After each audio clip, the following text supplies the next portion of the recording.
ಎಲ್ಲ ನನ್ನ ಪ್ರೀತಿಯ ವೀಕ್ಷಕರಿಗೆ ನಿಮ್ಮ ರಘುರಾಮ್ ಮಾಡುವ ಆತ್ಮೀಯ ನಮಸ್ಕಾರಗಳು. ಮತ್ತು ನಿಮ್ಮ ರಘುರಾಮ್ ಬಂದಾಯಿತು, ಇನ್ನೊಂದು ಅಸಲಿ ಕಥೆನ ಹೊತ್ತು ತಂದಾಯಿತು. ಈಗ ನಾನು ಹೇಳೋಕ್ಕೆ ಹೊರಟಿರುವ ಕತೆ ನಮ್ಮ ಚಾಲೆಂಜಿಂಗ್ ಸ್ಟಾರ್ ದರ್ಶನ್ ಅವ್ರಿಗೆ ಸಂಬಂಧಪಟ್ಟಿದ್ದು. ಇದು ಸ್ವತಃ ನಾನು ಈ ಒಂದು ಕಥೆನ ಕೇಳಿದ್ದೀನಿ, ಅವ್ರ ಜೊತೆಗೆ ಇದ್ದು ಈ ವಿಷಯಗಳಾದಾಗ ಡಿಸ್ಕಷನ್ಗಳು, ಅಂದರೆ ಇದು ನಡೆದಾಗ ನಾನು ಫಾರಿನಲ್ಲಿ ಇರಲಿಲ್ಲ, ಆದರೆ ಫಾರಿನಿಂದ ಬಂದ ಮೇಲೆ ಇದು ನಡೆದಿದ್ದವು ಗೊತ್ತಾಗಿದೆ. ಹಾಗೆ ಈ ಒಂದು ಹಾಡು ಕಂಪೋಸ್ ಆದಮೇಲೆ ಏನೇನಾಯಿತು ಏನು ಅನ್ನೋದನ್ನೆಲ್ಲ ನಾನು ಅಲ್ಲೇ ಜೊತೆಗೆ ಇದ್ದೆ. ಹಾಗಾಗಿ ಈ ಒಂದು ವಿಚಾರನ ನಿಮ್ಮೊಂದಿಗೆ ಹಂಚ್ಕೊಳ್ಳೋದಕ್ಕೆ ಇಷ್ಟಪಡ್ತಿದ್ದೀನಿ. ಸ್ನೇಹನ ಪ್ರೀತಿನ ಅನ್ನೋ ಒಂದು ಚಿತ್ರ ನಿಮ್ಮೆಲ್ರಿಗೂ ಗೊತ್ತಿರ್ಬೋದು. ನಮ್ಮ ಚಾಲೆಂಜಿಂಗ್ ಸ್ಟಾರ್ ದರ್ಶನ್ ಅವರು ಹಾಗೂ ಆದಿತ್ಯ ಅವರು ಕಾಂಬಿನೇಷನಲ್ಲಿ ಮೂಡಿಬಂದಂಥ ಚಿತ್ರ. ನಮ್ಮ ಅಣಜಿ ನಾಗರಾಜ್ ಅವರು ನಿರ್ಮಾಪಕರು. ಆ ಸಿನಿಮಾಗೆ ಒಂದು ದೊಡ್ಡ ಸ್ಟಾರ್ ಕ್ಯಾಸ್ಟ್ ಇರುವಂಥ ಸಿನಿಮಾ, ಒಂದು ದೊಡ್ಡ ಬಜೆಟಿನ ಸಿನಿಮಾ ಅವತ್ತಿನ ದಿವಸದಲ್ಲಿ. As it is Darshan sir picture ಅಂತಂದರೆ ಹರಿಕೃಷ್ಣ ಅವರು ಮ್ಯೂಸಿಕ್ ಡೈರೆಕ್ಟ್ರು, ಸಂಗೀತ ನಿರ್ದೇಶಕರು. ಹರಿ ಸರು, ನಾವು, ದರ್ಶನ್ ಅವರು ನಾವೆಲ್ಲ ಆವಾಗ ಆ ದಿನಗಳಲ್ಲಿ we had a very wonderful time. ನಾವೆಲ್ಲ ತುಂಬ ಚೆನ್ನಾಗಿದ್ವಿ.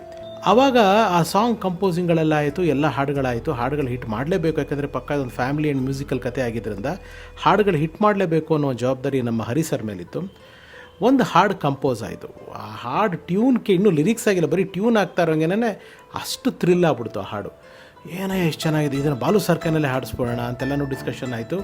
ಸೂಪರ್ ಅದ್ಭುತ ಅಂತೆಲ್ಲ ಆಯಿತು. ಆಮೇಲೆ ನಮ್ಮ ನಾಗೇಂದ್ರ ಪ್ರಸಾದ್ ಅವರು ಲಿರಿಕ್ಸ್ ಬರೆದು ಆ ಹಾಡೆ ನನ್ನ ಚೆಂಚಲೆ ಕೇಳಿರ್ತೀರ, ಎಲ್ಲ ದರ್ಶನ್ ಸರ್ ಅವರ ಅಭಿಮಾನಿಗಳು ಆ ಹಾಡನ್ನ ಕೇಳಿರ್ತೀರ. ನನ್ನ ಚೆಂಚಲೆ ಕರಿತಾಳೆ ಕಣ್ಣಲೆ, ಬಹಳ ಅದ್ಭುತವಾದ ಗೀತೆ.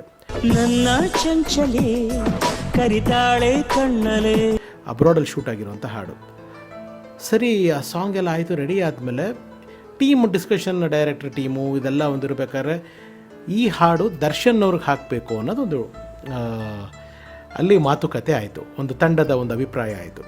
ಹೌದು, ದರ್ಶನ್ ಸರ್ಗೆ ಹಾಕಿದ್ರೆ ಹಾಡು ಚೆನ್ನಾಗಿರುತ್ತೆ ಅಂತ ಎಲ್ಲನೂ ಮಾತುಕತೆ ಆಯಿತು.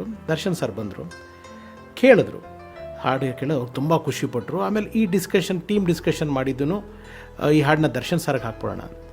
ಆದರೆ ಆತ ಎಷ್ಟು ಖಂಡಿತವಾದಿ ಅಥವಾ ಎಷ್ಟು ನೇರವಾದಿ ಅನ್ನೋದಕ್ಕೆ ಆ ಸಿಚುವೇಶನ್ನು, ಈ ಸಾಂಗು ಕ್ರಿಯೇಟ್ ಆಗಿರೋದು ಆದಿತ್ಯ ಅವ್ರಿಗೆ. ಸೊ ಈ ಹಾಡು ಆದಿತ್ಯನಿಗೆ ಬರಬೇಕು, ಈ ಹಾಡು ನನಗೆ ಬೇಡ. ಯಾಕೆಂತಂದರೆ ಆ ಸಿಚುವೇಶನ್ಗೆ ಬಂದಂಥ ಹಾಡಿದು. ಈ ಹಾಡಲ್ಲಿ ಆ ಕಲಾವಿದನಿಗೆ ಅಂದ್ಕೊಂಡ್ಮೇಲೆ ಅವ್ರು ಮಾಡಿದ್ರೇ ಚೆಂದ, ಅದು ನನಗೆ ಬದಲಾಯಿಸ್ಕೊಳ್ಳೋದು ಅದು ಎಥಿಕ್ಸ್ ಅಲ್ಲ ಅಂತ ಹೇಳಿ ಆ ಹಾಡನ್ನ ಅವರು ಬದಲಾಯಿಸೋಕ್ಕೂ ಬೇರೆ ಹಾಡನ್ನ ಅವ್ರಿಗೆ ಹಾಕಿ ಈ ಹಾಡನ್ನ ಇವ್ರಿಗೆ ಹಾಕೋ ಒಂದು ಬದಲಾವಣೆಗೆ ಅವ್ರು ಅವಕಾಶನೇ ಮಾಡಿಕೊಳ್ಳಲಿಲ್ಲ. ಅದಕ್ಕೂ ಮೀರಿದ ಒಂದು ಇಂಟ್ರೆಸ್ಟಿಂಗ್ ವಿಚಾರ ಅಂತಂದರೆ, ನೀವು ಇವತ್ತಿಗೂ ಆ ಸಾಂಗ್ನ ನೋಡಿ, ಅದು ಯುರೋಪಲ್ಲೆಲ್ಲೋ ಶೂಟ್ ಮಾಡಿರೋದು. ಆ ಸಾಂಗಲ್ಲಿ ಬರುವ ಬಹುತೇಕ ಸ್ಟಡಿ ಕ್ಯಾಮ್ ಶಾಟ್ಸ್ ಅಂತ ನಾವೇನು ಹೇಳ್ತೀವಿ, ಅದನ್ನೆಲ್ಲ ಸ್ವತಃ ಚಾಲೆಂಜಿಂಗ್ ಸ್ಟಾರ್ ದರ್ಶನ್ ಅವರೇ ಸ್ಟಡಿ ಕ್ಯಾಮ್ ಆಪ್ರೇಟ್ ಮಾಡಿ ತೆಗೆದಿರೋದು.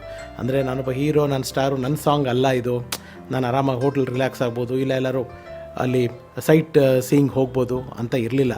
ಅವರ ಹಳೇ ಕಾಯಕ ಕ್ಯಾಮ್ರಾ ಕೆಲಸ ಏನು ಮಾಡ್ತಿದ್ರು ಅದೇ ಕೆಲಸನ ಅವರಷ್ಟು ದೊಡ್ಡ ಚಾಲೆಂಜಿಂಗ್ ಸ್ಟಾರ್ ಆದಮೇಲೂ ಆದಿತ್ಯ ಹಾಗೂ ಆ ನಾಯಕಿಯ ದೃಶ್ಯಗಳಿಗೆ ಸ್ಟಡಿ ಕ್ಯಾಮ್ ದೃಶ್ಯಗಳು ಬಹುತೇಕ ಅವರೇ ತೆಗೆದಿರೋ ಅಂಥ ಈ ನನ್ನ ಚೆಂಚಲೆ ಹಾಡಿನಲ್ಲಿ ಇವತ್ತಿಗೂ ಎದ್ದು ಕಾಣುತ್ತೆ. ಅಂದರೆ ಸ್ಟಾರ್ಡಮ್ ಅನ್ನೋದು ಬರೀ ರೆವಿನ್ಯೂ ಜನ್ರೇಟ್ ಮಾಡೋದು ಅಥವಾ ಜನಗಳನ್ನ ಥಿಯೇಟ್ರಿಗೆ ಕಳಿಸೋದು ಮಾತ್ರ ಅಲ್ಲ, ಈ ಥರ ಬಿಟ್ಕೊಡೋದಿದೆಯಲ್ಲ, ಅದು ತುಂಬ ತುಂಬ ತುಂಬ ದೊಡ್ಡ ಮನಸ್ಸಿರಬೇಕು.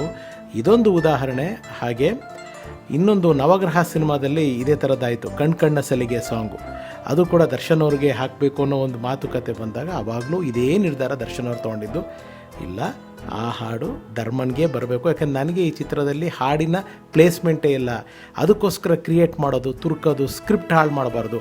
ಆ ಹುಡುಗನಿಗೆ ಆ ಹಾಡಿದೆ, ಅದು ಫಸ್ಟ್ ಪಿಕ್ಚರ್ ಆ ಹುಡುಗ ಮಾಡ್ತಾಯಿದ್ದಾರೆ, ಇದು ಧರ್ಮ ಕೀರ್ತಿರಾಜ್ ಅವ್ರಿಗೇನೆ ಆ ಹಾಡು ಬರಬೇಕು ಅಂತ ಹೇಳಿ ಅವರೇ ಹಠ ಮಾಡಿಸಿ ಆದಂಥ ಹಾಡು ಕಣ್ಣ ಸಲಿಗೆ. ಈ ರೀತಿ ಈ ಕೆಲವೆಲ್ಲ ವಿಚಾರಗಳನ್ನ ನಾನೇ ಜೊತೆಯಾಗಿ ಇದ್ದು ಇದಕ್ಕೆ ಸಾಕ್ಷಿಯಾಗಿದ್ದೀನಿ. ಹಾಗಾಗಿ ಈ ಕಥೆನ ನಿಮ್ಮೊಂದಿಗೆ ಹೇಳಬೇಕು, ಹಂಚ್ಕೋಬೇಕು ಅಂತ ಅನ್ನಿಸ್ತು.